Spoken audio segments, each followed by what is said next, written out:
Vamos lá, pessoal, vamos começar então. 2 horas em ponto, perfeito. Boa tarde a todos, mais uma vez aqui no segundo dia do nosso curso de Introdução à Engenharia Espacial. Hoje a gente vai ter 2 aulas, o estagiamento de um foguete, a primeira aula que eu vou falar agora, e agora, digamos, não vai ser tanto aquela aula Discovery Channel que foi ontem, né? Falei um pouco de tudo, falei de coisas sonháticas e tal, mas a ideia era fazer uma espécie de preview de tudo que virá. Então, a partir de hoje, a gente vai ficar mais sério, digamos, e entrar um pouco mais nos detalhes, principalmente os detalhes práticos. Essa parte do miolo do curso, essas aulas 3, 4, até 6 mais ou menos, é bem a parte de projeto conceitual de um foguete, de um veículo lançador e da sua operação, e nesse contexto que eu vou desenvolver algumas ferramentas com vocês.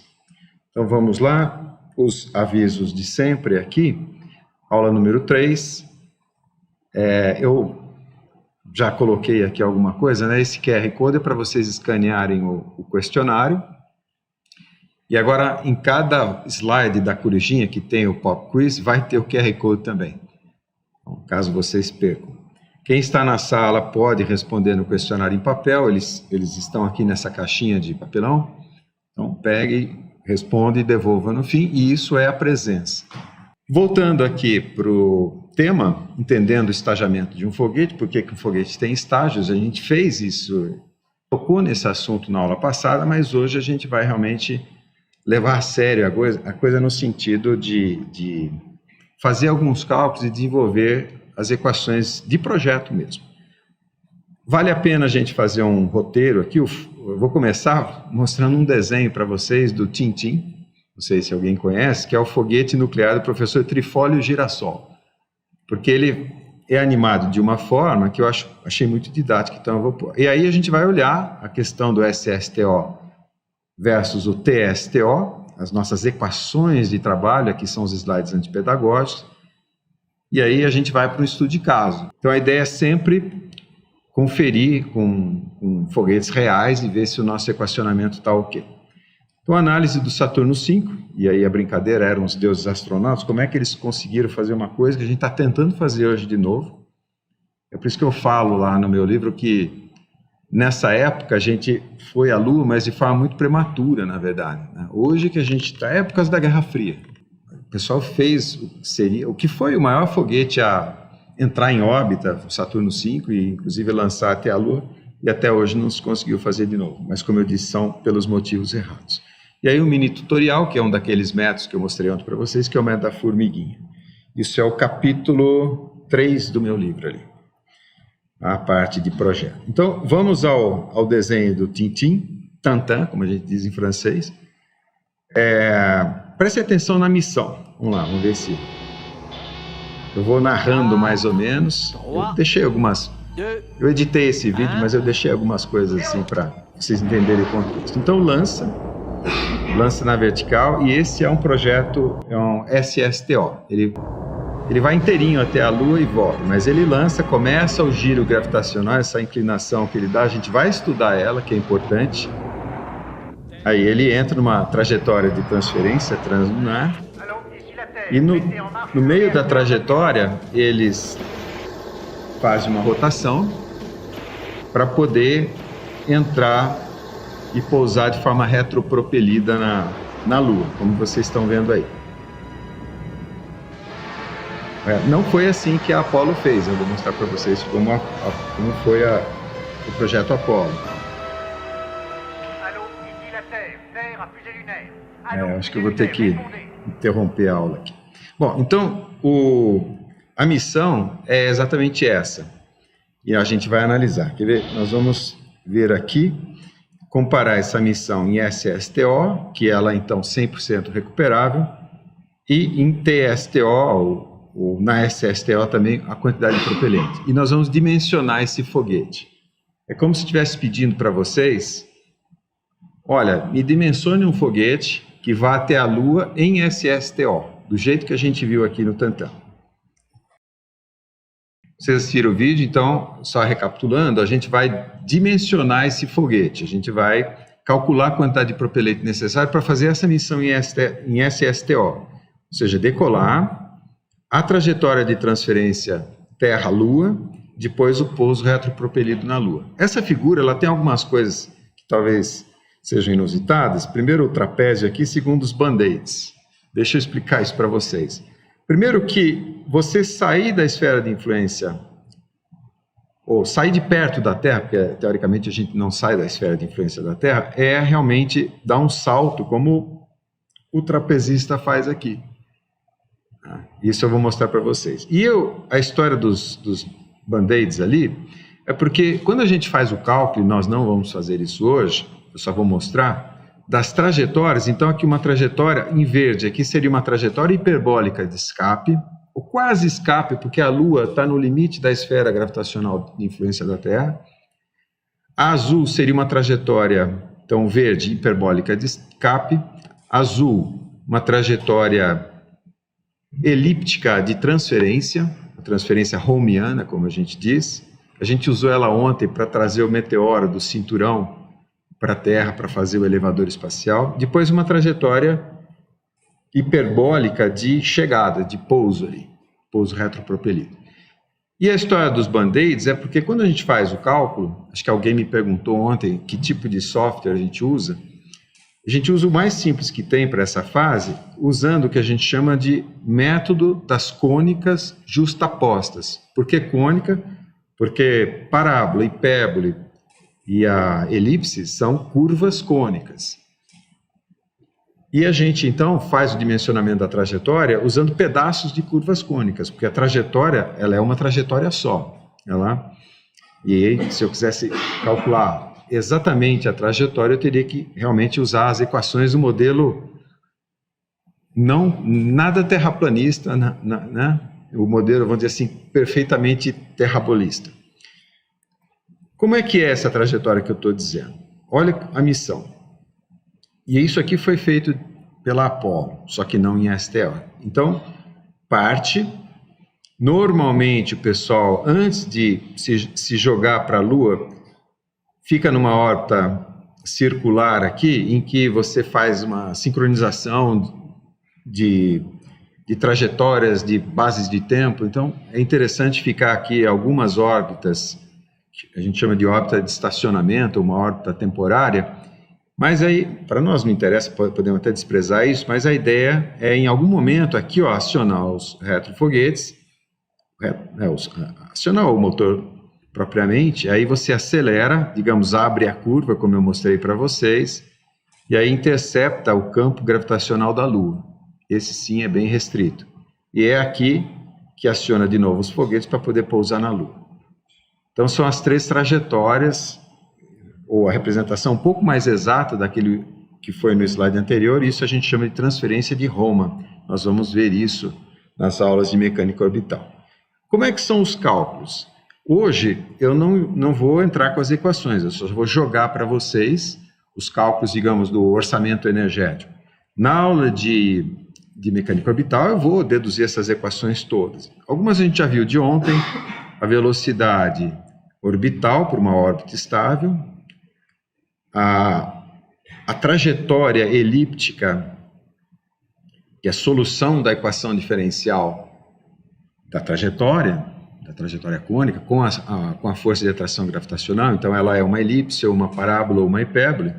Mas, digamos, a gente sabe a energia, está aqui a energia, isso aqui já veio da aula de ontem, e como é que é a velocidade em função de diferentes posições radiais aqui. Ou seja, essa figurinha que está aqui, ela é uma figurinha da aula de mecânica orbital. Estou só trazendo aqui para referência de vocês. Então, na medida em que você tem um objeto orbitando aqui, segundo essa elipse, você tem posições coordenadas dadas pelo θ, aqui pelo ângulo θ, medido do periastro em diante.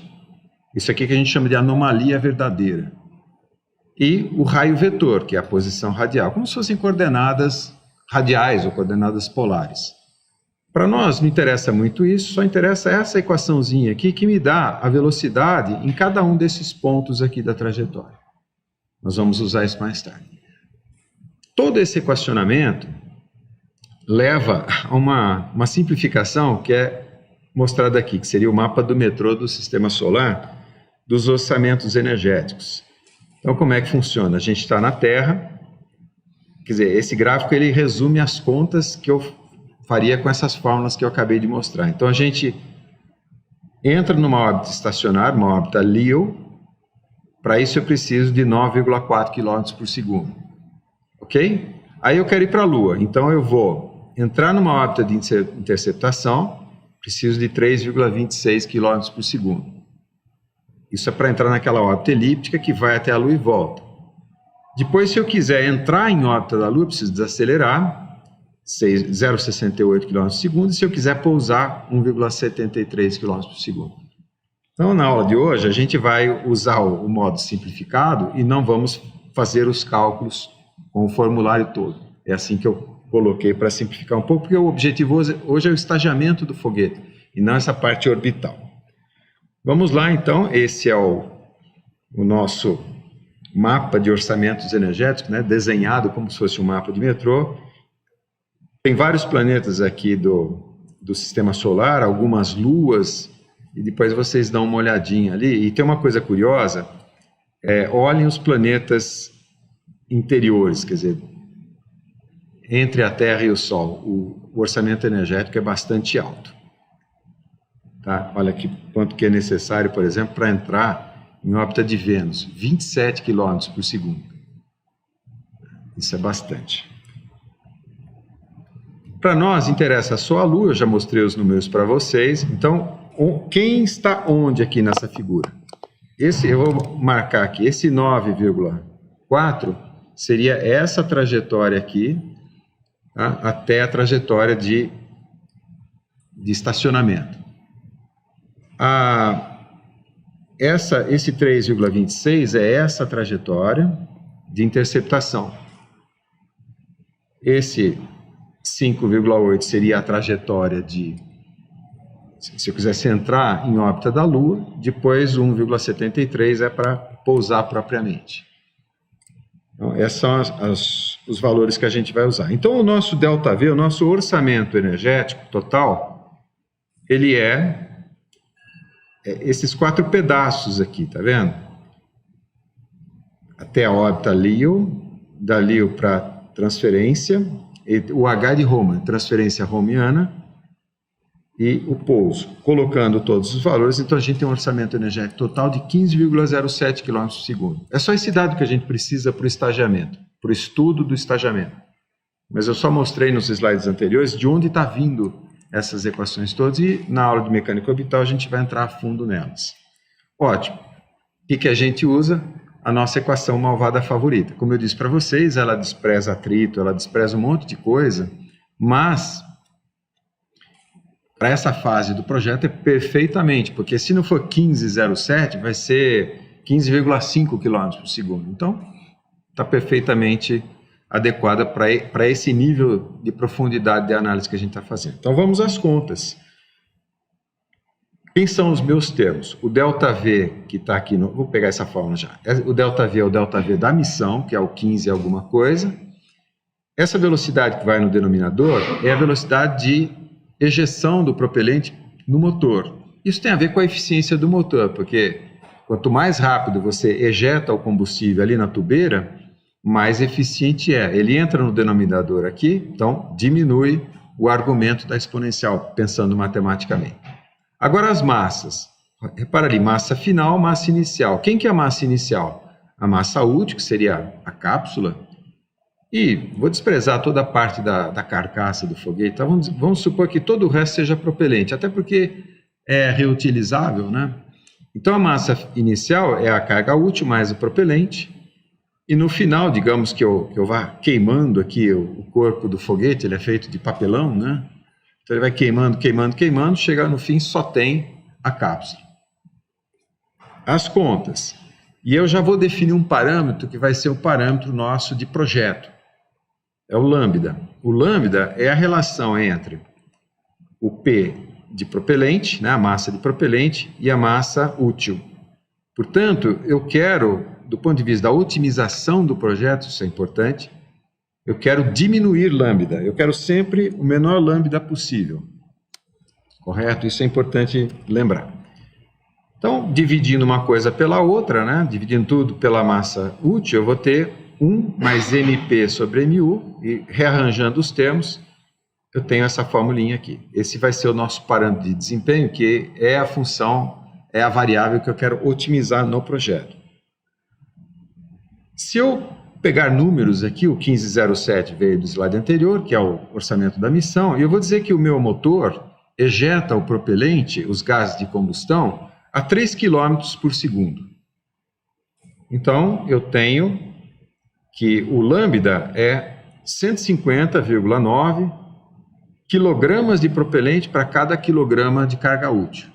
Então, é assim que você tem que entender, 150. Se você quiser colocar um laptop de 1 kg na superfície da Lua, numa missão SSTO, você precisa gastar 150 kg de propelente nesse mundo ideal aqui da equação malvada favorita. Não tem atrito, não tem nada. Não tem o que a gente chama de... não tem perdas gravitacionais, não tem nada. Ótimo. Eu vou definir um outro parâmetro, que afinal de contas é projeto, então a gente tem que trabalhar com a realidade. Aqui eu considerei o foguete de papelão, ele queima junto com o propelente, mas isso não é verdadeiro. É verdade que eu tenho uma certa massa de propelente e para poder armazenar essa massa eu preciso de carcaça, eu preciso de massa seca, que é a massa dos tanques, a própria massa dos motores, das turbobombas. Então, isso que eu chamei de propelente, ele não é só propelente. Eu vou definir um outro parâmetro, que é uma espécie de eficiência estrutural, que é a massa seca, a massa estrutural necessária para acomodar uma determinada massa de propelente. Correto? O ideal é que o sigma seja 0. Se o foguete fosse de papelão e queimasse junto com o propelente, o sigma seria 0, porque a massa estrutural é 0. Ele queima junto e gera propulsão. Então, o parâmetro lambda ali em cima é o nosso parâmetro de desempenho, que é o que eu quero otimizar no projeto, e o sigma, que eu quero minimizar também, ele dá para mim uma espécie de eficiência estrutural do projeto estrutural do foguete. Isso levou a providências, por exemplo, quer ver, eu vou dar um exemplo que é muito análogo. Essas garrafas de refrigerante, Coca-Cola, por exemplo, essa garrafa PET grandona, quando ela está fechada, que ela está pressurizada, ela é bem rígida, por causa da pressão interna. Se você abrir e despressurizar, ela fica bem flexível. Pois muitos tanques de foguete são feitos assim. Para ter rigidez estrutural, você se obriga a trabalhar com os tanques pressurizados. E eficiência estrutural significa trabalhar com sigma pequeno. Já estou aproveitando o frete e introduzindo os nossos parâmetros de projeto. E aqui vou passar o videozinho, aliás, já que eu falei disso, vou passar já o videozinho do foguete Atlas Agena. Era um ensaio de enchimento do tanque e ele perdeu a pressurização. É exatamente a história da garrafa PET. Ele perdeu a pressurização e, numa circunstância lá, ele colapsou completamente porque o peso da cápsula que vai em cima, né, flambou o negócio e o foguete se desmantelou inteirinho. Então isso acontece mesmo, e por que se faz isso? Para poder manter a massa estrutural o menor possível, né? Mas então, vamos lá. Com os parâmetros que eu tenho definidos, eu vou primeiro escrever que a massa do propelente, na verdade, é 1 mais sigma vezes a massa de propelente. Para esse sigma eu introduzi aqui para contabilizar a necessidade de ter estrutura para acomodar o propelente, correto? Tudo na mesma equação. E ainda estou no mundo virtual lá, que não tem atrito, não tem perda gravitacional, não tem nada. E aí, rearranjando alguns termos, de novo aquela parte antipedagógica, é só uma sequência, né? Então, agora sim, dividindo tudo pela massa útil, MP por MU, rearranjando os termos, então eu tenho essa expressão aqui, que é fantástica. E eu sei que ela é maior que 0, portanto eu sei que sigma é sempre menor ou igual a alguma coisa que depende da missão. Essa expressão aqui, ela é linda, eu não sei se vocês têm essa noção, que é o seguinte: o que ela mostra para mim do ponto de vista, vou dizer assim, eu sou um fabricante de foguetes. O que ela mostra para mim? Você quer construir um foguete para uma determinada missão? A missão está aqui no ΔV, que é o orçamento energético. Você tem motores que têm uma certa eficiência, então a característica de eficiência propulsiva dos motores está nessa velocidade aqui. Então essa expressão diz para você o seguinte: seja o que for, se você quiser executar essa missão com esse motor, você tem que ter uma eficiência construtiva de sigma, que tem que ser menor ou igual a um certo parâmetro aqui. Quanto que é esse parâmetro para o nosso caso? Já até apareceu uma corujinha ali. Mas então, quanto que é esse parâmetro? A nossa missão é 15,07, o motor eu estou supondo que seja 3 km por segundo, a velocidade de ejeção. Então, esse meu sigma, ele tem que ser menor que 0,66%. Então, é 0,663 vezes 10 a menos 2. Correto? Então, isso é um limite pesadíssimo. Dá para fazer foguete de concreto? Não dá, não é, mas assim, é que nem a história do terraplanismo argumentativo. Por que não dá? Porque mesmo no mundo ideal aqui da nossa equação malvada favorita, que não tem atrito, não tem nada, ainda assim, né, o seu sigma, quer dizer, a sua eficiência construtiva tem que ser menor, tem que ser, quer dizer, esse parâmetro de eficiência construtiva tem que ser menor que um limite máximo, e aí com certeza não dá para fazer com concreto. Eu vou arbitrar um número, só para a gente continuar as contas, um número razoável, próximo do real, que é 0,5%, já que era 0,66%. Então, no nosso caso, a relação entre massa útil e massa de propelente, com esse parâmetro de 0,5% aqui embaixo, eu chego nesse valor para o meu foguete real, que agora, né, eu tenho propelente, mas digamos que essa base toda aqui seja a massa seca. Então, a relação entre propelente e massa útil, 614. Então, quais os números que a gente tem até agora?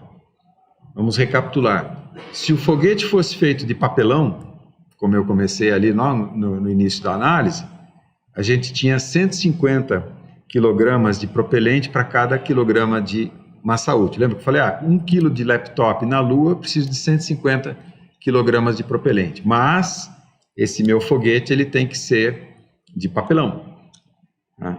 Agora não, quando eu contabilizo, quando eu considero a carga, a massa estrutural, então já subiu para 600 quilogramas de propelente por quilograma de massa útil, que vai no denominador. Isso pegando um número real aqui de 0,5, tá? Pessoal, de vez em quando eu vou olhar aqui no YouTube. Agora a transmissão está... de vez em quando dá uns problemas, mas tudo bem. Eu vou pedir licença para o pessoal aqui da sala, de vez em quando eu vou dar uma sapeada lá e se vocês tiverem colegas aí recebendo mensagem, me avise se caiu o sinal, tá? Porque eu estou só com o computador agora. Em frente, pessoal. Aqui é o videozinho que eu acabei de mostrar para vocês. Então vamos às contas finais dessa primeira configuração do nosso projeto. Eu vou arbitrar algumas massas, porque como eu quero comparar isso com o Saturno V, e o Saturno V, o que seria o último estágio ali que pousa, na verdade então é o módulo de comando, mais o módulo lunar e tal, 10 toneladas. E eu não estou nem contabilizando o retorno do Saturno V o retorno dos astronautas para a Terra. Então, 10 toneladas, e com 10 toneladas eu calculo aqui, né, que a massa total de propelente, então 10 toneladas, vezes o 614, que é o sigma, eu tenho, então, 6.149 toneladas de propelente, para essas 10 toneladas de carga útil. Com isso, multiplicando esses 6.149 por 0,5, dá 30 toneladas, que seria 31 toneladas, arredondando, que seria a massa estrutural, aqui embaixo, tá? Ótimo. Vamos comparar isso com foguetes reais. E aqui eu fiz em escala.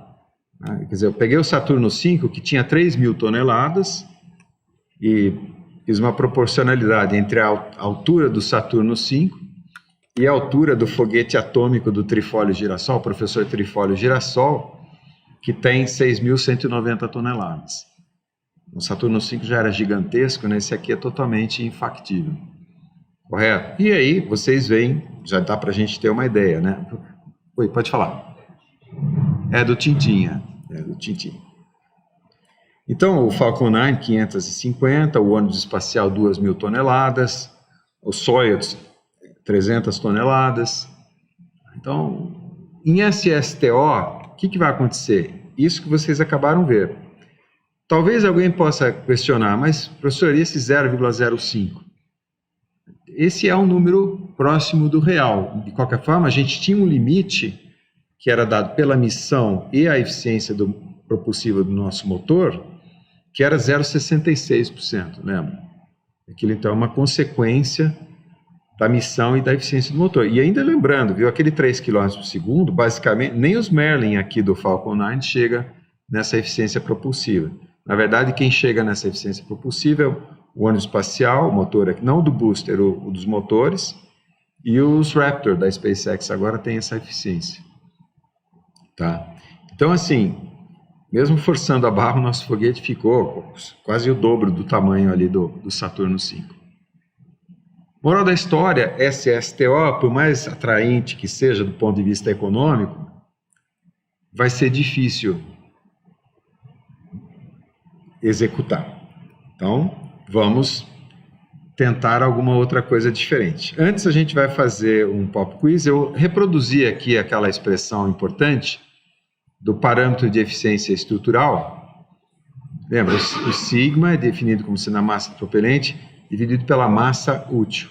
E ela tem um limite máximo. E a corujinha, nossa amiga aqui, está perguntando por que a razão entre as massas estrutural e de propelente possui um limite superior?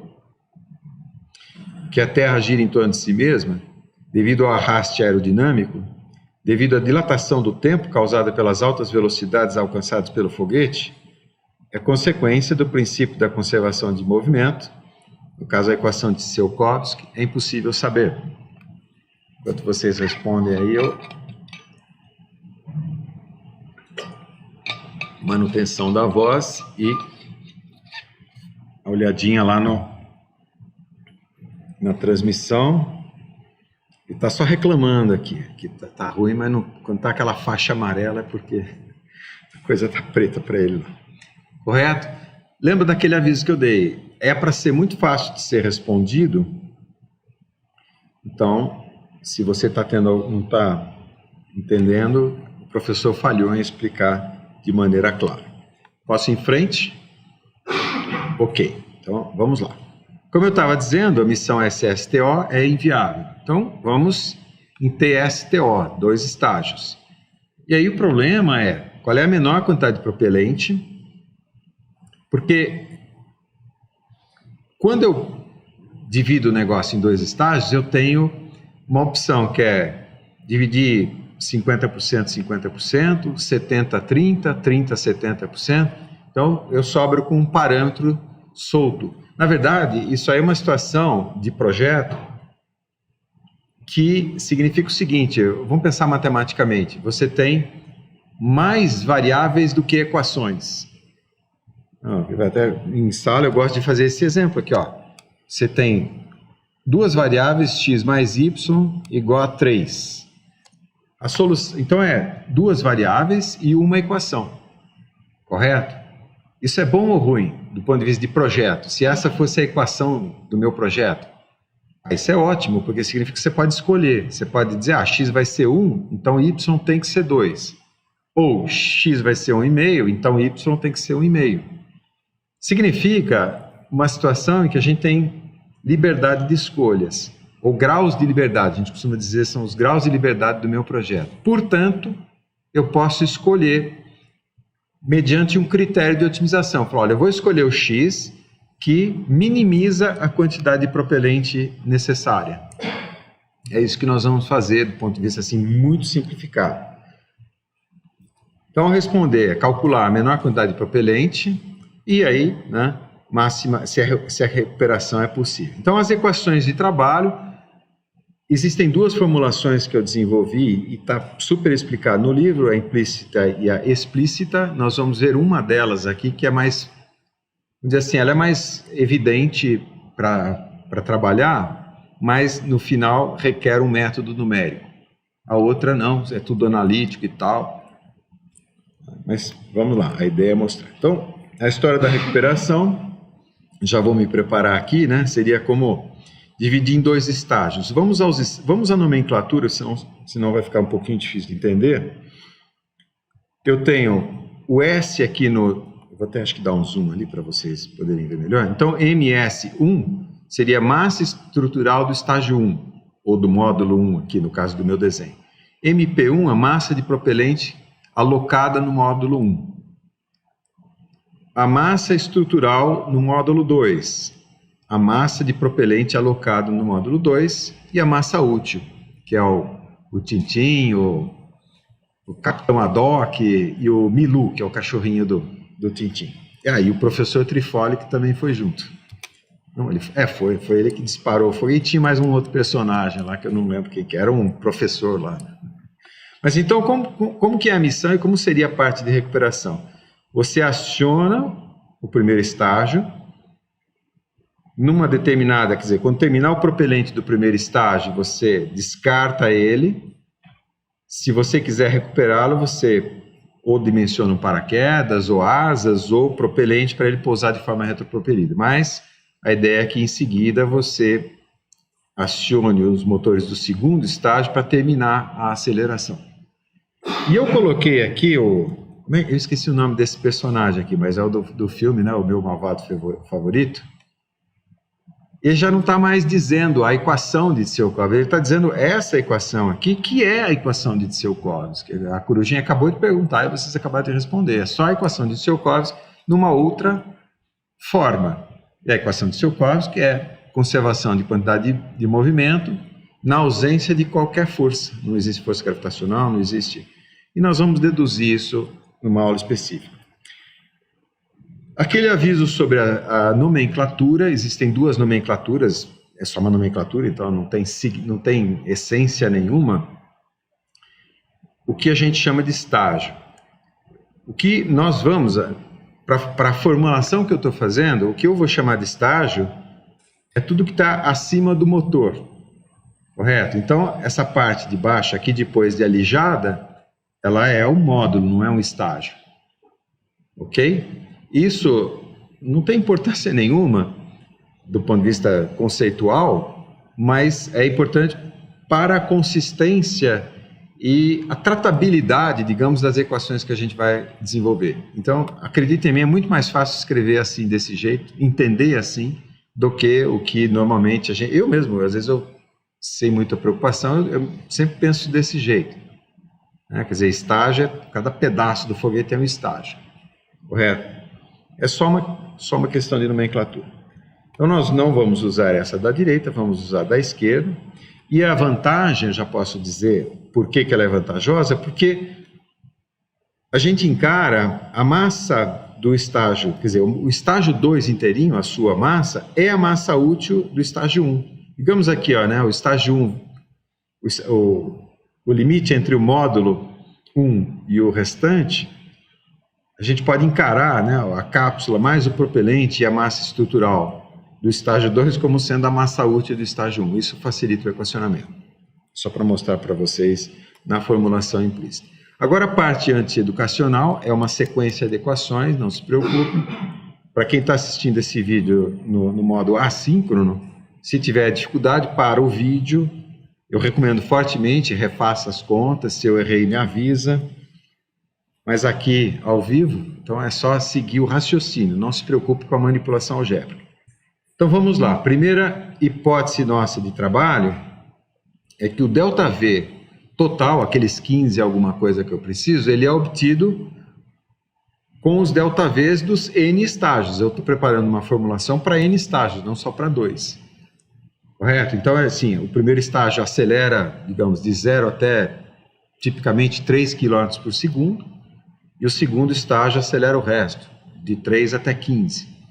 Então, o ΔV total é a soma dos ΔVs. Cada ΔV é uma equação de Tsiolkovsky. Que aqui eu já mudei uma coisinha que eu já vou explicar. Então, o que é? Ln da massa do estágio, que seria a massa total, pela massa final. Não sei se vocês se lembram da equação que está. Então, a massa total é a massa do estágio inteiro. Vamos pegar o primeiro estágio, que seria essa massa total aqui, dividido por ela menos a massa de propelente dela. Tá claro? Então, feito. Bom, agora eu vou definir um outro parâmetro, que é a razão de estagiamento. Porque a minha variável de otimização é quanto o propelente vai em cada estágio, no tanque de cada módulo.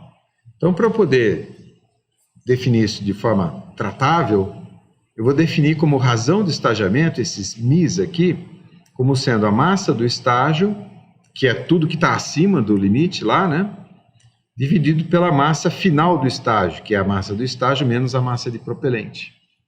Tá? É o Mi. No projeto do trifólio girassol, tinha só 2 estágios. Então, que estágios são esses? O estágio 1, que é a massa inicial total, massa do foguete, dividido pela massa que sobrou no final do uso do propelente. Então, esse propelente aqui, ele saiu aqui por trás, né? Então, ele foi alijado. Então, a massa inicial no numerador, a massa final no denominador. E aí tem uma coisinha que eu já vou explicar aqui. Vamos fazer isso já que eu mencionei. É o seguinte, professor, não era ΔV sobre a velocidade de exaustão? Por assim, exaustão? Sim. Eu acho que na aula de hoje à tarde eu já falo disso. Essa velocidade de exaustão, como que a gente mede? Você põe o motor na bancada, na verdade mede a força propulsiva que o motor gera. E a outro parâmetro que você mede do motor é a taxa de consumo de propelente. Então, quando você põe isso no equacionamento, você pode expressar essa velocidade aqui, não em termos de velocidade, mas você pode expressar ela como sendo a velocidade de exaustão, como sendo, né, o G0, que seria a aceleração gravitacional, vezes uma eficiência, que é o empuxo específico. Tá? Então é assim que a gente funciona. É só uma forma de expressar. Então, ou você fala em termos de velocidade, ou você fala em termos do empuxo específico. Eu comecei, desde a aula de ontem, falando de velocidade, porque é mais natural. Mas, na prática, se usa muito o impulso específico. Tá? Então, eu já estou transicionando para o jargão da área. Então, as velocidades de exaustão dos motores de cada um dos módulos, eu já estou expressando em função dos respectivos impulsos específicos, o ISP. Tá? Então, o ΔV do primeiro estágio é a massa inicial dividido pela massa final. O ΔV do segundo estágio é a mesma coisa, né? Só que agora o ISP dos motores do segundo estágio, a massa inicial dividido pela massa final. Vamos lá, estou até meio devagar. Agora, colocando os parâmetros que a gente tem definidos, se eu dividir tudo pela massa do estágio, lembra como é que era a definição, né? Então, eu tenho aqui o Mi1 do primeiro estágio e o Mi2 do segundo estágio. E agora, dividindo toda essa expressão por G0 e SP do primeiro estágio, então estou normalizando tudo em relação à eficiência propulsiva do primeiro estágio, eu vou ter ali no somatório, aqui eu já voltei no somatório, porque o motor do trifólio só tem 2, mas eu estou preparando para um genérico, para N estágios. Aquele foguete Lambda do Japão, que a gente vai analisar, ele tinha 5 ou 6, já nem me lembro, 5 ou 6 estágios, né, que era o máximo de eficiência que eles podiam ter. Então, eu tenho essa expressão, e generalizando, quer dizer, então aqui eu tenho uma velocidade adimensional, por isso que o V ficou um V minúsculo agora, e ali os ISPs adimensionais. O G0 cancela, e fica o ISP do estágio K dividido pelo ISP, o impulso específico do estágio 1. Está aqui. E o ln dos MIs. Tá? Então, ótimo. Essa é a nossa equação de trabalho do orçamento total já adimensionalizado. Então, ela serve para qualquer coisa. É só a gente ter as eficiências propulsivas. Vamos introduzir a eficiência estrutural, que a gente já tinha visto. Tá? Aqui é a tal da sequência. E a nossa variável que a gente vai manipular para poder otimizar o projeto, que são os... Eu vou definir agora uma definição. Gamas, que eu chamo de perfil de estagiamento, a massa de propelente dividida pela massa total de propelente. Porque quando eu faço lá o ΔV da missão, 15 km, se eu fizer em SSTO, por exemplo, eu tenho uma massa total. E, lembrando, né, que o gama definido desse jeito, a somatória deles é 1. Tá? Mais um parâmetro de definição aqui, é uma extrapolação do lambda da missão SSTO. Então, é simplesmente a massa total de propelente dividido pela massa de payload, né, da carga útil para nós. Isso aqui a gente já tinha visto. Ótimo. Aí, quando eu ponho essas engrenagenzinhas, é porque eu estou pegando todas essas definições e a única fórmula que a gente tem, que é a equação de Tsiolkovsky, que é a conservação de quantidade de movimento, entenderam? Então, não tem mais conceito do que conservação da quantidade de movimento. Tem um monte de definições aí que se vocês nunca viram isso, talvez vocês sejam meio perdidos, mas não tem conceito. E é muito fácil. Uma coisa é a eficiência propulsiva, ou as eficiências propulsivas, outra coisa são as eficiências estruturais, os sigmas, e assim por diante. Correto? Então, colocando tudo isso nessa nossa máquina de malabarismo algébrico, a gente chega nessa equação aqui, ó. O ΔV da missão é o somatório dos ISPs vezes o ln. Aqui tem umas coisinhas da matemática, né? Então, isso aqui, um número que multiplica o ln, como é que chama? Regra do tombo, né? Então, isso vira expoente, tá? Somatório de ln's é o produto dos ln's, então estou manipulando. Deixa eu até... Opa! Eu chego nessa expressão aqui. Então, o somatório vira um produtório, e aí o ln, esse coeficiente aqui vira expoente, e aí eu tiro a exponencial dos dois lados e tenho essa expressão aqui. Porque se o ΔV é fixo, a missão é uma só, é 15 km por segundo para ir para a Lua no foguete, então o exponencial de uma coisa que é constante continua sendo uma constante. E essa é, então, a nossa equação de otimização. Tá? E aí eu falo, eu até ponho uma imagem assim, fica calmo se você não entendeu, porque é conservação da quantidade de movimento transformado com aquelas definições que eu fiz. Então, por isso que às vezes eu até escondo a forma para a pessoa não ficar tentando entender, porque do jeito que eu expliquei não dá para entender. Né? Você tem que pegar e fazer você mesmo as contas, ok? Não se preocupa, fica calmo e continua aqui. Mas o mais importante é isso que está aqui, olha, o que nós temos? Nós temos, na verdade, o seguinte, eu vou até voltar aqui, olha.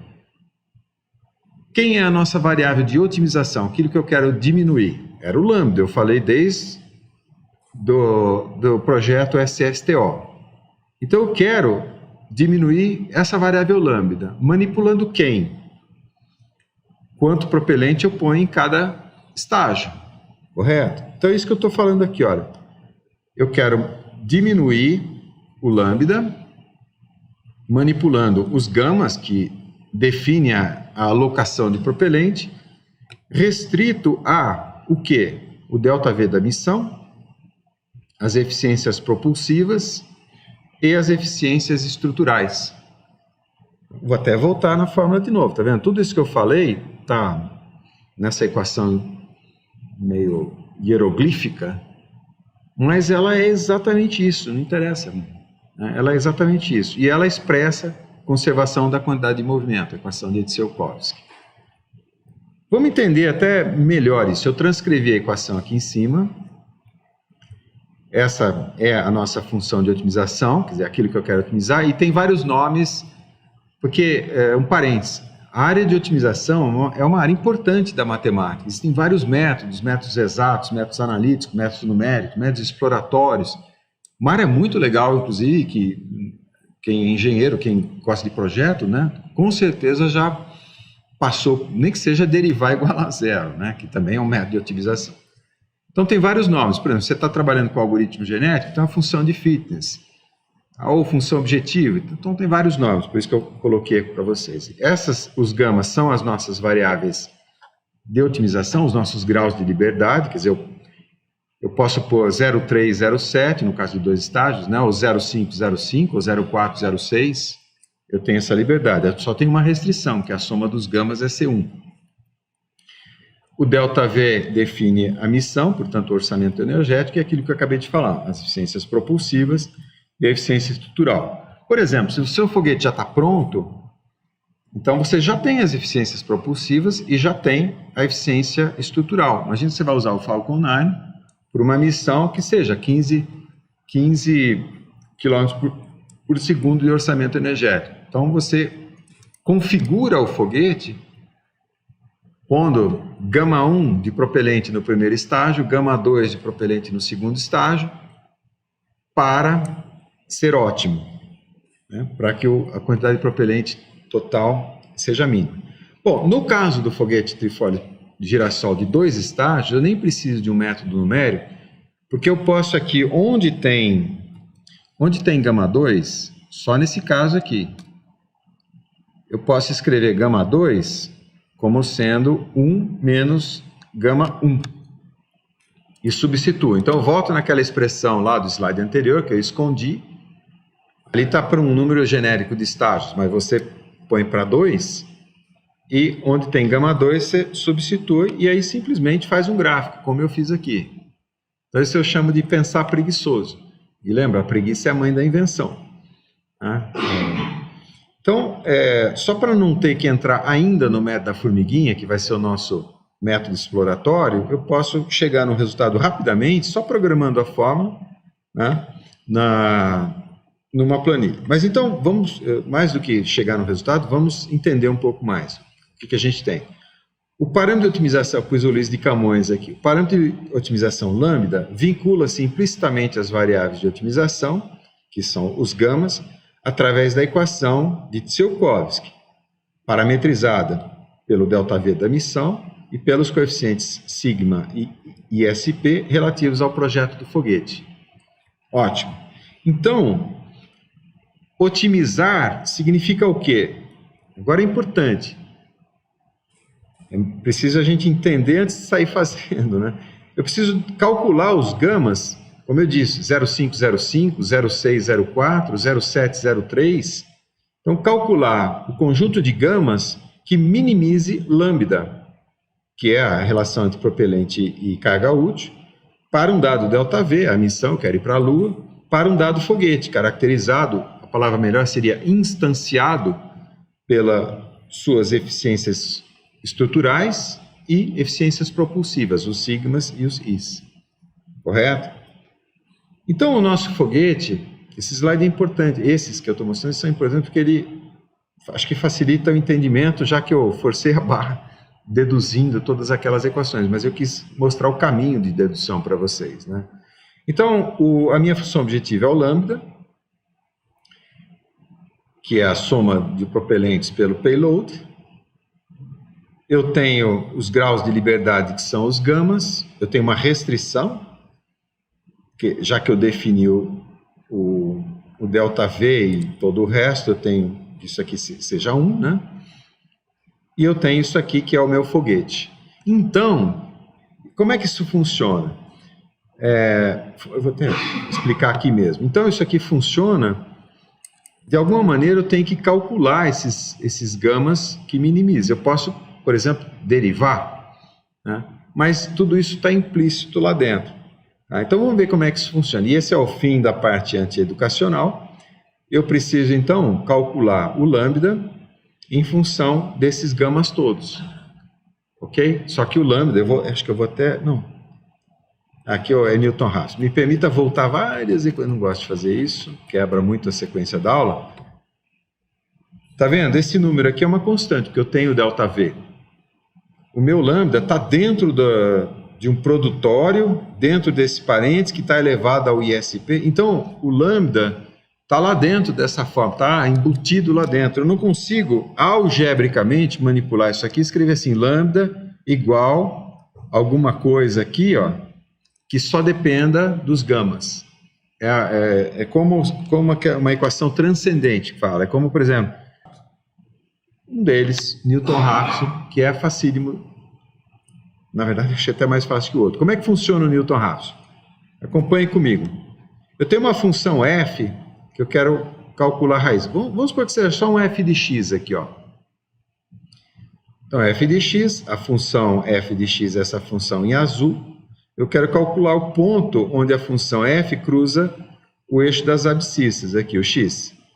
Como é que é o método? Acompanhe comigo a mecânica do método. Dá um chute inicial. Aqui eu escrevi lambda, mas seria o x, né? Um x0. Eu estou explicando a mecânica do método. Dá um chute inicial x0, calcula f de x0. Nesse ponto, calcula a reta tangente, e a raiz da reta tangente é o próximo x, ou o próximo lambda aqui. Aí repete o processo e acabou a explicação. Então, lambda 1, f de lambda 1, reta tangente, a raiz é o próximo lambda, ou o próximo x. E repara que vai convergindo para a raiz. O que vem agora é a operacionalização matemática desse algoritmo aqui, ou heurística seria melhor. É uma reta, então é um ax ou a lambda mais b. Definindo essa reta, eu tenho duas informações. Quais são? Eu sei que ela passa no ponto lambda 0 f0 e sei que a sua derivada é igual à derivada da função. Então, os meus coeficientes a e b eu calculo aqui. E aí a raiz da reta tangente, é aqui, ó. Tá? Isso aqui misturei tudo, né? Aqui seria lambda k mais 1, é o lambda k menos f sobre f'. Acabou a explicação. Tá? Isso a gente usa muito, tem uma aula minha sobre isso lá no YouTube, se alguém quiser entrar mais a fundo, porque isso aqui serve também para N equações, N incógnitas, e eu uso muito isso nos cursos regulares que eu dou, termodinâmica, transferência de calor e tal. Vamos lá, vamos então aplicar isso. No nosso caso, acho que nem vai precisar, porque eu vou só fazer o gráfico. Vamos a números. Por que eu estou fazendo tudo isso? Lembra, eu tenho um projeto do foguete atômico em SSTO, que deu quase 2 vezes o Saturno V. Agora a gente está investigando quanto que dá em 2 estágios. Qual é o tamanho do foguete atômico do trifólio girassol, usando 2 estágios. Mas não adianta eu só chutar 50%, 50%. Na aula de ontem a gente viu que só fazendo isso já melhora. Mas eu posso melhorar muito mais ainda. Então vamos arbitrar alguns números só para a gente poder comparar com o que a gente tinha feito anteriormente. Vou usar o mesmo sigma, vou dizer que a eficiência estrutural dos 2 estágios é a mesma, 0,05, e também estou supondo que a eficiência propulsiva é a mesma, são os mesmos motores. Isso não é muito difícil. Acho que na aula de motores eu vou mostrar para vocês que aqueles aerospikes, eles podem ter eficiência estrutural, eficiência propulsiva constante na medida em que ele vai subindo e a atmosfera vai se rarefazendo, se tornando menos densa. Tá? Mas no vácuo é perfeitamente factível isso aqui. Bom, então, colocando esses números na nossa equação, então, de novo, é procedural isso que eu estou falando, né? É antipedagógico. Então, colocando os números, então ficou bem simples, olha como ficou. Para cá é igual a 1, o lambda, que é a minha variável de otimização, sigma 1, sigma 2, gama 1, gama 2, tá? E para cá é igual a 2, está aqui. Aí misturo, quer dizer, fazendo o somatório aqui, e aqui eu já estou escrevendo, né? Aqui é 1 menos sigma, tá, pessoal? Aqui errei. Então, fazendo toda aquela mesma manipulação, eu chego nessa equação aqui do ΔV. É a mesma manipulação que eu fiz naquele equacionamento genérico, só que só para 2 estágios. E aqui eu já escrevi, o importante dessa fórmula é isso. Os gama 2, por exemplo, esse gama 2 aqui, ó, eu já escrevi como sendo 1 menos gama 1. tá? Então, eu consigo, em vez de usar o Newton-Raphson, que eu já expliquei, porque nós vamos usar em outras aulas, eu já consigo fazer um gráfico disso. Então, colocando aqui e fazendo um gráfico, depois essa planilha eu passo para vocês. Aliás, parênteses, deixa eu dar um aviso. Eu não tive tempo de passar os slides. Eu vou passar todos os slides para vocês, várias pessoas me pediram, eu vou passar sim. É que eu preciso, me dá um pouco, não é muito trabalho, mas me dá um pouquinho de trabalho, porque eu preciso, se eu simplesmente salvar como PDF, vai ter um monte de página em branco ali para vocês não vão ver nada. Então eu preciso tirar todas essas animações que eu faço aqui. Eu tenho os slides do curso do ano passado, mas eu mexi um pouquinho, então eu quero atualizar. Então não se preocupe, que eu vou mandar sim os slides para vocês. E também as planilhas que a gente for gerar e etc. Então essa é uma delas. E olha que interessante, essa é a minha função. Aqui então eu programei numa planilha essa função para vários gama 1. Então o gama 1 está aqui no eixo X, o lambda está aqui no eixo Y, e olha como diminui. Lembra, a gente calculou para esse 0,05, que seria o sigma aqui, o 0,5%, a gente tinha calculado 600 e pouco em SSTO, que é mais ou menos esse número aqui, ó. E aí, conforme a gente foi alocando, na verdade, 92% do propelente no módulo 1, no estágio 1, caiu aqui para quase SSTO. Então, a otimização é brutal. Se você não fizer a otimização, seu foguete não vai dar certo, ou vai ter um desempenho muito pobre. Nem vale a pena estagiar. Então, o ponto ótimo está aqui, ó. Gama 1 é 92, portanto, gama 2 é 8, e o lambda resultante, faltou um espaço aqui, né? É 168,98 toneladas por tonelada, ou quilo por quilo. Tá? Então, isso aqui lembra, é propelente por carga útil. É quase a equação ideal, lembra quando a gente fez o foguete de papelão? É quase isso aqui, era 154, se eu não me engano. Então, a otimização realmente é fantástica. Aí, voltando para o foguete inteiro, eu tenho que eu vou precisar de 1.689 toneladas. E como é que isso se compara com os outros foguetes? Então tá lá, tá vendo? O foguete atômico do professor Trifólio Girassol em SSTO tem esse tamanho aqui, e lembrando que essa figura está em escala, vocês estão vendo, né? Está meio transparentezinho aqui, ó, né?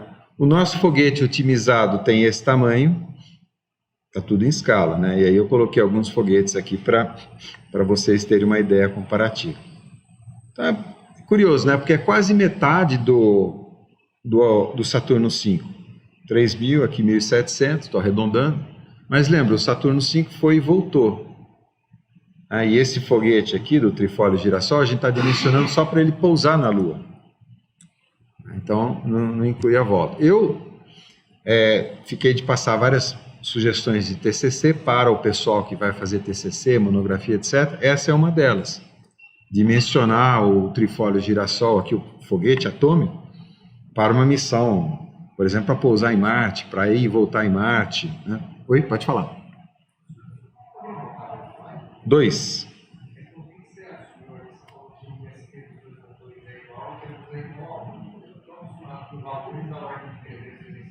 Não, isso aqui é adimensional. Esses ISPs é o ISP do 40º estágio dividido pelo ISP do primeiro estágio.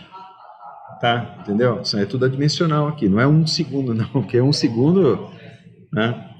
Nem caramujo acho que tem essa eficiência possível. Tá? Perfeito. Não, a pergunta mesmo. Bom, beleza. Dúvidas até aqui? Deixa eu só aproveitar e dar aquela olhadinha. Parece que hoje a rede está colaborando, pessoal. Bom, vamos lá. Dúvidas? Vamos em frente. Bom, estagiamento do foguete é um negócio complexo, mais complexo, mas mais complicado. Tá? Eu fiz o mais simples, que é um estagiamento linear, que seria essa situação aqui. Existem várias outras estratégias. Então, por exemplo, o estagiamento só dos motores. Aquele foguete que eu mostrei para vocês, aquele que implodiu, aquele videozinho, que era o Atlas Agena, ele faz o estagiamento paralelo, que a gente chama, mas a lija, ele descarta, logo depois da partida, só os motores. Tá vendo aqui, olha? Ele tem uma saia embaixo, eu tenho um modelinho, podia ter trazido. Ele tem uma espécie de saia embaixo, e depois de um certo tempo, ele joga fora esses motores e continua só com o tanque principal, com o motor principal. Ele faz isso, parece muito sem sentido fazer isso. Ele faz isso porque no início você precisa do máximo de força propulsiva possível, por causa do que a gente chama de perdas gravitacionais, o arraste gravitacional, é só um nome, né?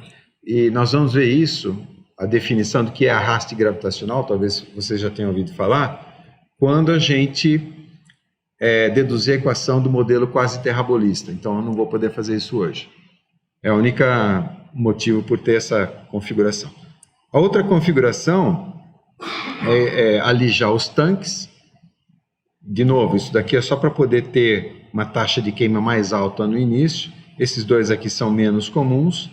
Esse outro aqui, que seria o paralelo completo, então é a configuração típica de boosters, normalmente propelente sólido aqui. E tudo porque no início é importante ter o máximo de força propulsiva, mesmo que você sacrifique a eficiência propulsiva.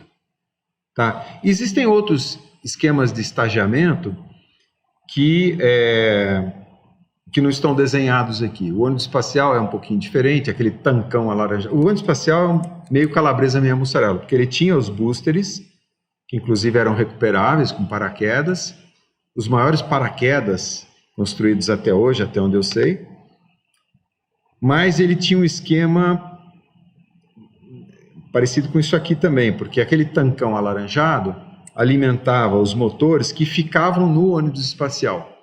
E depois de um tempo ele jogava fora só o tanque, aquele tancão alaranjado era perdido. Então, tem vários esquemas de estagiamento, eu não vou conseguir desenhar todos para vocês, nem interessa, mas o importante é que cada um deles tem uma equação parecida com aquela, ou análoga àquela que eu deduzi para vocês, do estagiamento simples. Acreditem em mim, se vocês acharam complicada ou complexa aquela equação, ela não é só uma questão de se habituar, porque ela é somente conservação da quantidade de movimento, escrita para um estagiamento serial simples aqui. De novo, mais sugestão, por isso que eu falei da sugestão de TCC, seria, por exemplo, bolar um estagiamento mais elaborado para tirar mais vantagem das suas circunstâncias. Tá? Bom, vamos então comparar com uma coisa real, porque afinal de contas, por mais que eu goste do foguete lá do Tintin, que eu saiba nunca foi feito, né? Mas assim, vamos pegar um foguete real, o Saturno V e o método da formiguinha, que eu chamo assim, mas é um método de otimização, tem um nome técnico científico, digamos, que é o enxame de partículas, né? Vamos lá.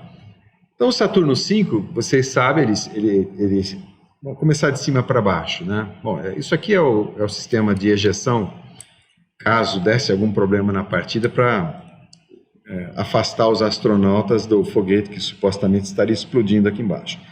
Mas a carga útil é o módulo de comando, o módulo de serviço e o módulo lunar aqui embaixo.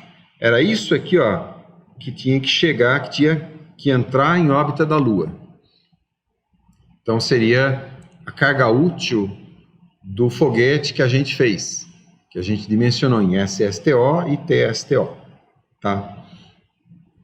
O legal do Saturno V e outros foguetes mais antigos da NASA, porque a NASA é o seguinte, como é uma instituição pública, o Eisenhower, que foi quem criou a NASA, e ele fez justamente para tirar dos militares,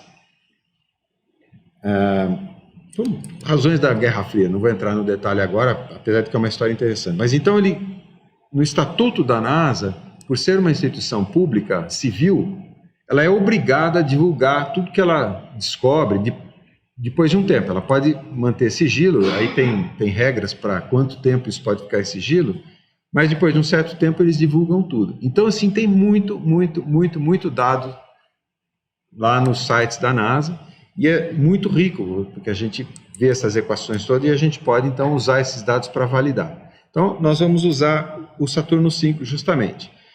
Então, é o relatório inteiro, né, do Saturno V, mas eu procurei aqui condensar, né, o que seria a missão.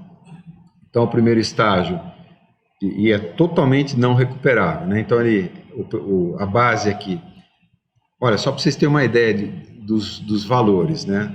Esses motores aqui, do primeiro estágio, quando acionados, eles produziam uma potência, mais ou menos 90 segundos, equivalente a potência watts, então equivalente a 5 Itaipus.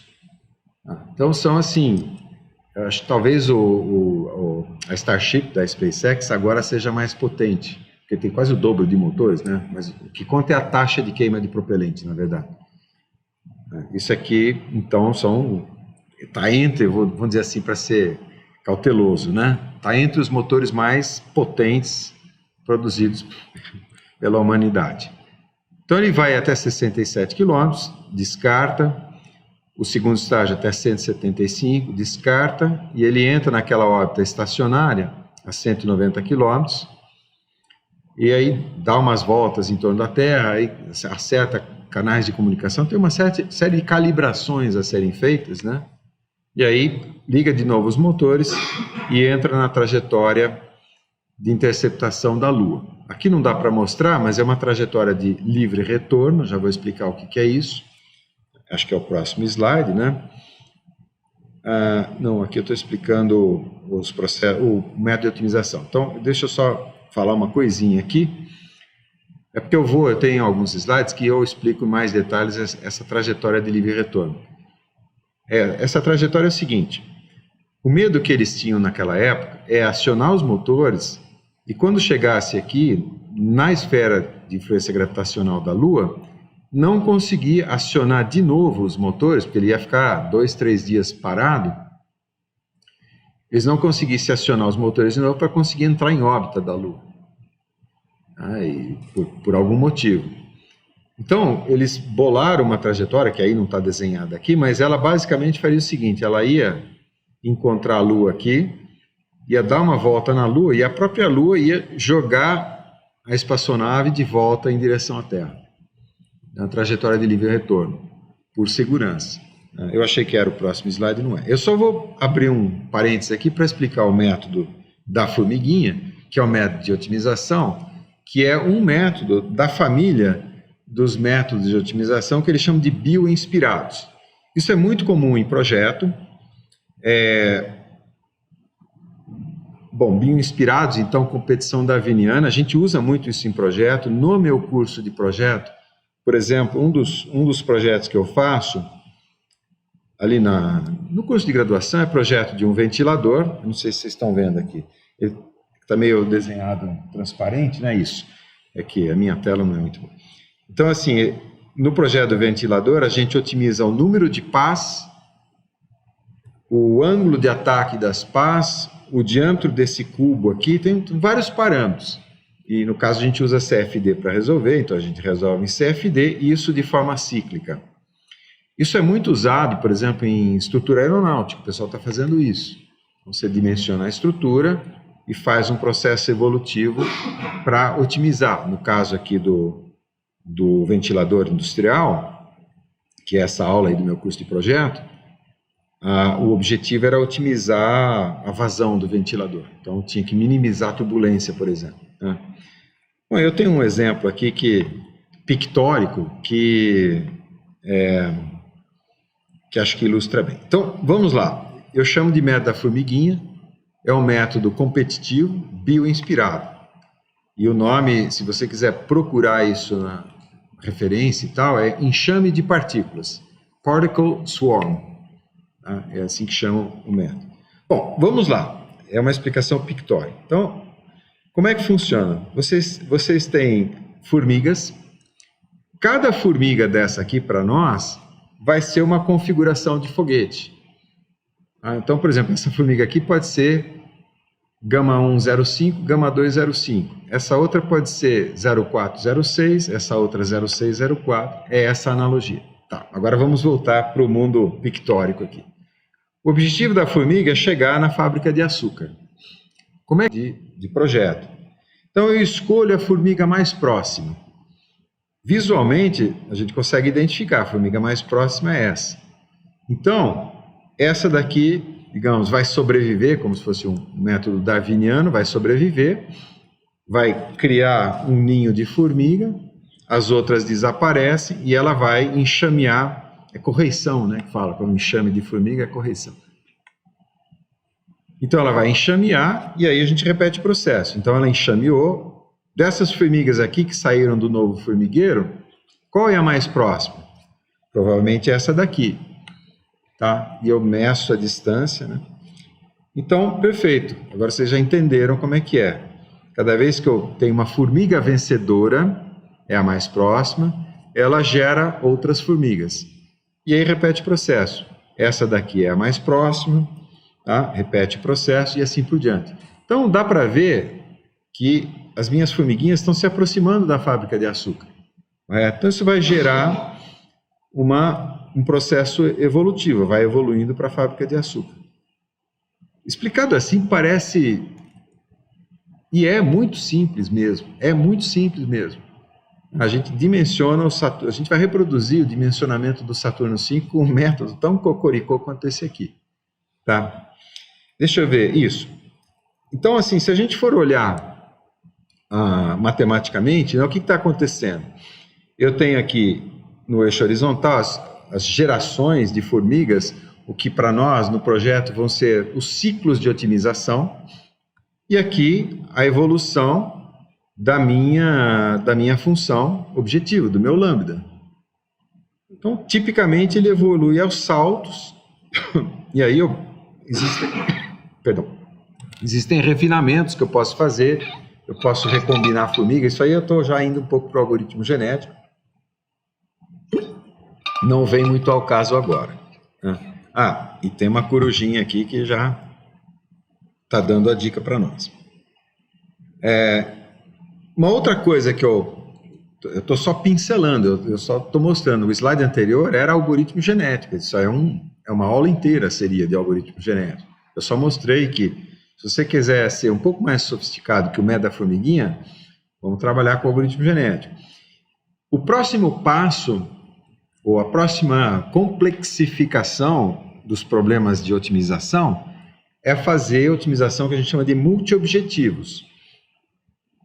Então, no caso, a gente está otimizando um objetivo, que é o lambda. Mas e se eu tivesse dois objetivos simultâneos? Eu quero otimizar o lambda e, por exemplo, quero minimizar o ruído gerado, porque esse foguete eu vou lançar de um lugar que não pode ter muito ruído, sei lá. Entende? E pior ainda, e se esses objetivos forem antagônicos, quando você melhora um, piora o outro. Então também existem métodos de otimização multi-objetivo, né, que eu já estou meio que mostrando para vocês aqui. Tá? Então a gente procura... que seria o ótimo multi-objetivo, não é mais um ponto, pode ser uma família de pontos, no caso aqui dessa função exemplo, né, o ótimo dessa cadeia de montanhas é justamente esse segmento aqui entre as duas. Então, em projeto, quando a gente fala de otimização, isso é um mundo, tá? Uma coisa é ser monoobjetivo, outra coisa é ser multi-objetivo. Aí o método de solução que você vai usar pode ser de um jeito ou do outro. Então, eu estou só, digamos assim, abrindo a porta para vocês de um shopping center inteiro de métodos e técnicas, tudo à nossa disposição para projeto de engenharia. É isso que eu estou dizendo para vocês. Tá? Então, por exemplo, falando um pouquinho de aeronáutica, né, é o conceito de plataforma de produto. Por exemplo, no caso, que eu estou fazendo uma analogia, né, não é que a família A300, né, é isso, mas digamos, a plataforma do meu produto, que pode ser um foguete, por exemplo, o Falcon 9, configurado de diferentes maneiras, pode ser esse segmento aqui, que é o ótimo multi-objetivo, e dali eu vou instanciar diferentes soluções específicas para diferentes configurações. Por exemplo, eu posso querer um avião desse só para carga. Então, eu vou maximizar a carga e vou diminuir, por exemplo, a autonomia. Tá? É assim que funciona. De novo, é só uma pincelada para falar, porque isso aqui tudo é um mundo, tá? Isso aqui, eu dou isso no curso de projeto, mas eu não posso falar nisso. Então, está justamente aqui, eu até pus o nome da aula, a aula 2.1, do curso de simulação e otimização de sistemas térmicos e fluidos. Aliás, eu faço do mesmo jeito, com o chat do lado ali e tal. Você faz aula online assim, praticamente eu comecei junto com o YouTube. Então, tenho aí uns 15 anos que eu dou aula desse jeito. Então, se alguém estiver interessado nessas aulas, é só procurar. E, no caso, assim, aqui é um exemplo do método da formiguinha no multi-objetivos. Como eu estou um pouquinho atrasado, eu vou acelerar. Normalmente eu mostro a planilha para vocês, mas depois vocês vão ter a planilha e eu vou dispor. Vamos ao quiz aqui, e aí a gente vê o resultado do Saturno 5. Então, lembra, aqui é o QR Code do formulário, né? Para que serve o método matemático da formiguinha? Calcular o número de raízes reais de uma equação. É um critério de estabilidade de uma equação diferencial ordinária. É um método de divisão polinomial. É uma versão da equação de Tsiolkovsky. É um algoritmo de otimização bioinspirado. Tá? Aproveitar, dar uma olhadinha lá no... hoje acho que está ok aqui. Então, usada, vim com cabo, vim com um segundo computador, vim com um monte de coisa para não ter problema. Aí eu liguei exatamente do mesmo jeito que eu liguei ontem e agora não está dando problema. Então vai entender, né? Acho que quando eu falei que eu ia rezar para Nossa Senhora da internet, ela atendeu o meu pedido aí. Bom, posso ir em frente aqui? Ok, vamos lá. Então, voltando ao Saturno 5, a gente, então, pega aqui os dados, né? E a brincadeira que eu prometi, né? O Saturno 5 é o negócio seguinte, eu diria que é impossível, que às vezes eu preciso ser cauteloso, né? Mas é praticamente impossível construir o Saturno 5 hoje de novo, por uma série de razões.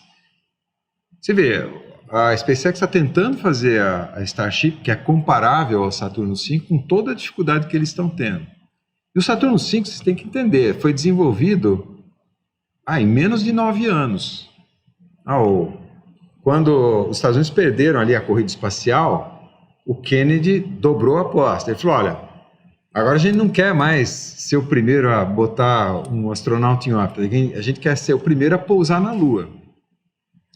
Pousar e retornar, ele falou isso, e trazer de volta os astronautas de forma segura. Então ele se propôs um objetivo de 9 anos pelas razões erradas ou inconsistentes, que é a razão de propaganda, era a Guerra Fria. Então, por isso que eu falo que tudo isso era meio prematuro pelas razões, mas eles, de alguma forma, estavam tão motivados que desenvolveram esse foguete em 9 anos, sem explodir tantos foguetes quanto a SpaceX está explodindo, né? Você vê o SLS, todos esses outros foguetes grandes que os Estados Unidos estão desenvolvendo, e os chineses também, e não chega no Saturno 5, não chega no Saturno 5. Então parece a história dos deuses astronautas, por isso que eu faço essa brincadeira aqui. Mas na verdade, os motivos, então, já mencionei, mas não é diferente de tudo isso que a gente está analisando aqui. São só brincadeiras. E aqui é o método que a gente vai aplicar. Eu já expliquei, então, o que é o método de otimização, o que são as nossas formiguinhas. Esse slide eu mostrei na aula passada. Então, nós vamos fazer o seguinte, aqui só vou explicar o ciclo. A gente começa com uma configuração prospectiva do foguete, por exemplo, Saturno 5, 3 estágios. Então, vou começar com, por exemplo, um terço, um terço, um terço, como está representado ali na figura. Tá? Bom, aí só tem uma formiga, então ela é a própria vencedora, né? Aí calculo o lambda daquela configuração, eu vou parar de poluir, e esse lambda, como ele é implícito, eu tenho que resolver iterativamente pelo método de Newton-Raphson. Tá? Acho que eu vou fazer com a canetinha, né? Então acho que é mais fácil apontar mesmo. Esse ciclo azul aqui é o ciclo de solução da equação implícita. Lembra? Eu mostrei para vocês que o lambda está implícito. Por isso que é a formulação implícita. Então eu tenho que usar o método numérico para resolver. E eu uso o Newton-Raphson que eu expliquei de passagem para vocês. Mas ótimo. Aí ela é a própria vencedora, o que eu faço? Eu faço pequenas variações em torno da formiga vencedora. É como no slide que eu mostrei, a formiga vencedora, depois ela faz um ninho de formigas, né? E depois dá um enxame de formigas de novo. São essas variações delta aqui, tá? Que eu chamo de formiga prospectiva. Resolvo a formiga prospectiva, que é aquelas formigas que enxamearam depois da formiga vencedora, e aí eu vejo quem é melhor. Se não teve nenhuma melhor que a própria vencedora, eu descarto as modificações e volto, até alcançar uma vencedora. Alcancei uma vencedora, aí eu guardo essa formiga vencedora, só testo aqui se eu cheguei no número máximo de iterações, né? E aí eu continuo prospectando, gerando formigas aleatórias. Quando eu olho só as vencedoras, então meu foguete vai evoluindo para uma situação otimizada. Como aquele gráfico de TSTO que eu mostrei, que a gente não usou o método de busca, a gente só fez um gráfico. Então, aplicando esse método, e depois a gente tem a planilha desse método aqui, ela vai estar disponível para vocês, com os dados de Saturno V, isso aqui então vem do relatório lá da NASA, tá vendo? Tem tudo aqui, ó. Fabricante, quem era o motor, qual era o propelente do motor, você falou dos empuxos específicos aqui, ó, os F1, 304 segundos, é quase 304, vamos arredondar a aceleração gravitacional para 10, 304 vezes 10 dá os 3.000, né? Tá? Que eu estava, os 3.000 metros por segundo, né? Massa estrutural, massa de propelente, eu tenho todos os dados, e muito mais até do que isso, tá? O modo de comando, então, compilando todos esses dados, isso está lá na planilha, isso vai estar disponível para vocês, e olha só, aquela equação que parece aqueles hieroglifos egípcios, e mais aquele fluxograma que parece mais hieroglífico ainda, vira isso aqui, olha, na planilha Excel. Então você consegue, dentro das nossas limitações teóricas, simular ou otimizar o projeto do Saturno V com uma planilha que tem, na verdade, sei lá, uma meia dúzia de células com fórmulas, o resto é parâmetro, aqui, ó. Tá? Então aquele algoritmo, ele está transcrito aqui, a formiga prospectiva, as aleatórias e todo aquele ciclo está aqui, inclusive em código de cores, para depois vocês olharem... Oi, pode falar.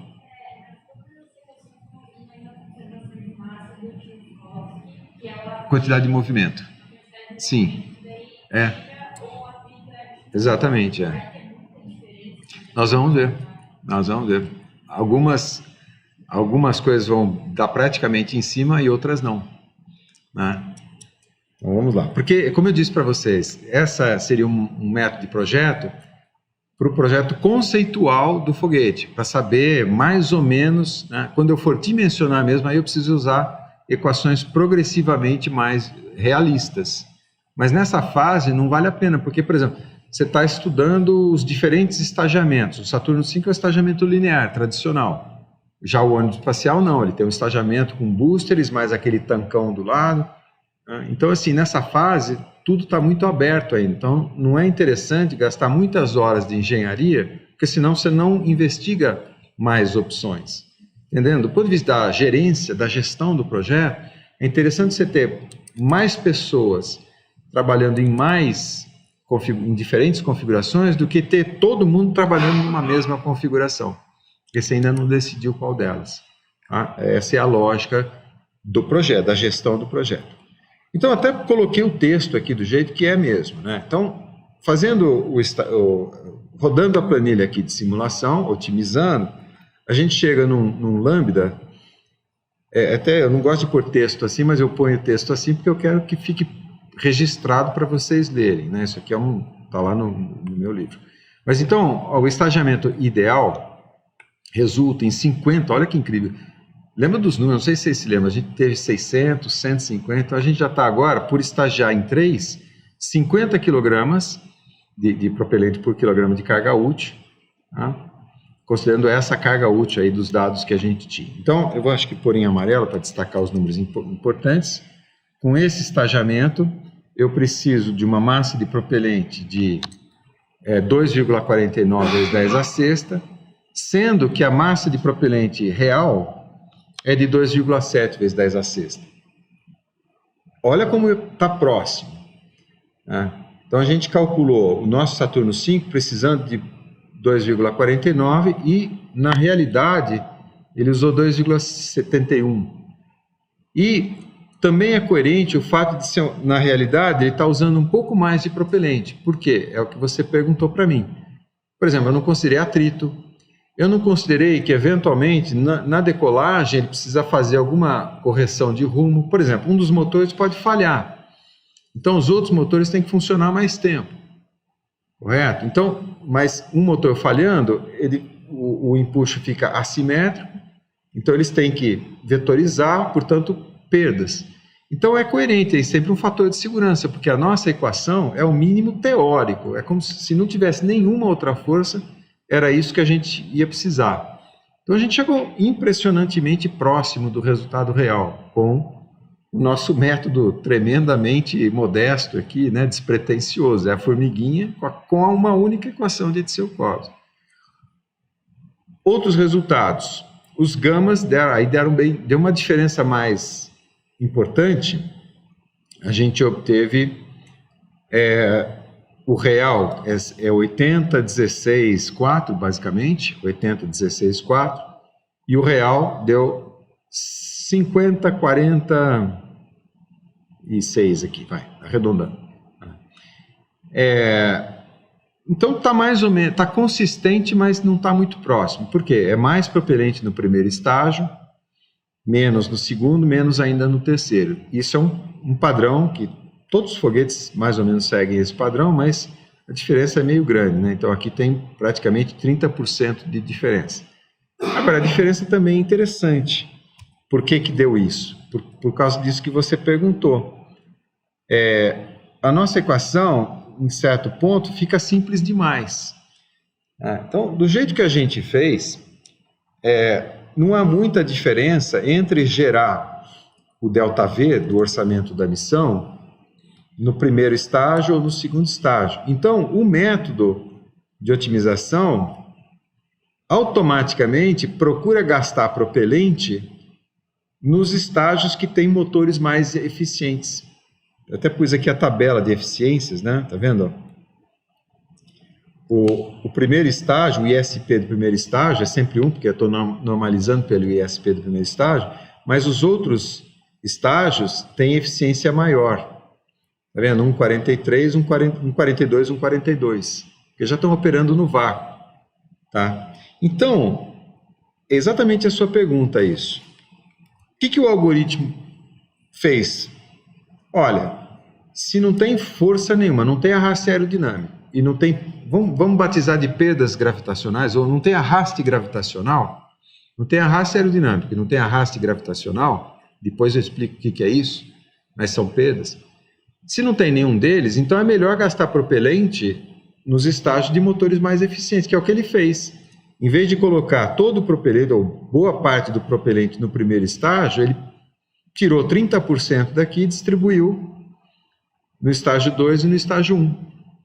Então está super coerente o resultado. Só não está tão bom porque a nossa equação não é tão sofisticada, por exemplo, a ponto de considerar as perdas aerodinâmicas e gravitacionais. Nós vamos fazer isso na aula de otimização da trajetória, mais ou menos isso. Eu não vou estudar o estagiamento, eu vou estudar a trajetória, mas as equações são as mesmas. E aí é o nosso modelo quase terrabolista. Bom, deixa eu ver se eu tenho mais alguma coisa. E aí eu tenho uma relação pessoal com isso, vou mostrar para vocês, né? Quando eu cheguei nesse resultado, eu quis, puxa vida, mas eu queria testar mesmo, né? Eu consegui um bom resultado no foguete inteiro, mas o estagiamento, que era o que eu queria, não foi tão bom resultado. Então eu fiz o seguinte, eu vou diminuir o tamanho do foguete, que de fato foi o que foi feito historicamente. Então eu vou, aqui ó, o que eu fiz isso, a gente começou com ΔV de 15 mais ou menos, né, que era para chegar até a Lua, e se eu usasse o Saturno V só para entrar em órbita da Terra? Então, foi isso que eu fiz. E aí, deixa eu até pular, eu não vou falar o resultado que deu, né? Mas quando a gente faz isso, só vou mostrar o gráfico. Então, quando a gente diminui o ΔV da missão, esse gráfico aqui é o ΔV da missão, repara, a gente começou aqui com quase 15, né? Então, eu fui gerando os gamas ótimos para diferentes missões, para diferentes orçamentos energéticos. Então, cada ponto dessa curva aqui, na verdade, é todo um processo de otimização. Olha que interessante. Então, de fato, para lançar até a Lua, que é um orçamento energético alto, eu preciso dos 3 estágios. Mas na medida que eu vou diminuindo o orçamento energético, o gama 1 aqui, ó, vai tendendo a zero. O que significa? É um motor de menor eficiência, então, olha, é menor nem ter esse motor. Se o meu ΔV for menor do que 10, por exemplo. E 10 já entra em órbita, né? Então, deixa eu ver se eu tenho essa foto aqui. Não tem, mas eu conto para vocês. De fato, foi isso que aconteceu historicamente. Depois que os americanos chegaram na Lua, ganharam a corrida espacial, e aí depois que os soviéticos desistiram, aí tem toda uma história, aquele foguete, o N-1, explodiu e tal, né? E esse negócio era tão caro, mas tão caro, que aí os americanos imediatamente cancelaram o programa Apollo, fizeram mais 2, 3 lançamentos, que já estava programado, mas cancelaram o programa Apollo e foram para o projeto Skylab, que eram as primeiras estações espaciais, porque os russos disseram, não, agora a gente não quer ir para a Lua, agora a gente quer entrar em órbita e tal, fazer medicina espacial, etc. Aí os americanos então desistiram de ir para a Lua e fizeram o Skylab. Então usaram um Saturno V para lançar o Skylab, que era uma estação espacial, né? Na verdade um cilindrão lá. Tá?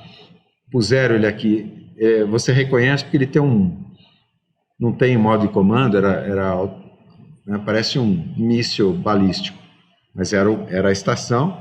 E depois lançaram os astronautas numa versão do Saturno V sem o primeiro estágio, como está mostrando isso aqui, que era o Saturno 1B.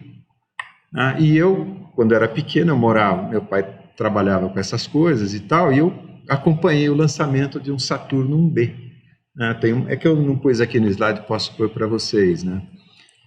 E de fato, você olha o Saturno 1B, é muito engraçado, porque é a mesma plataforma, essa foto que eu tirei, é a mesma plataforma, no mesmo lugar, só que, como não tem esse primeiro estágio aqui, olha, ele é lançado de uma torre, ele fica apoiado numa torre, para a cápsula ficar na mesma posição aqui dos astronautas, né?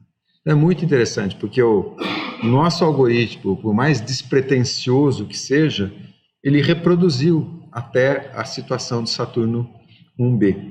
E aí por isso que eu falei que eu tenho uma ligação meio pessoal com esse negócio.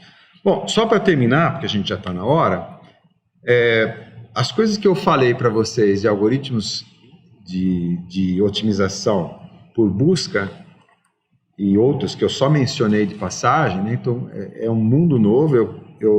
Se você quiser se aprofundar nisso, porque é uma área muito importante mesmo para projeto, não só de aeroespacial, não só de aeronáutica, mas qualquer projeto de engenharia, eu diria, sabe? Tudo que você conseguir formular como equações o seu problema matemático, quer dizer, formular o seu problema de engenharia através de equações matemáticas, você pode aplicar os métodos. Então eu recomendo esse site aqui, que ele fala de vários métodos de enxame de partícula, tá vendo? Ó, enxame de partícula aqui, algoritmos genéticos, os alaranjados aqui, as fotinhas alaranjadas são métodos genéticos, e aqui tipo enxame de partícula. É muito legal, tá? Tem também as fontes, eu gosto muito desse canal aqui, por isso que eu recomendo. Bom, pessoal, então chegamos aqui no nosso... Deixa eu só tirar o som aqui. Chegamos no nosso intervalo, sem maiores problemas, dúvidas? Será que... Beleza, vê se tem café pra gente lá.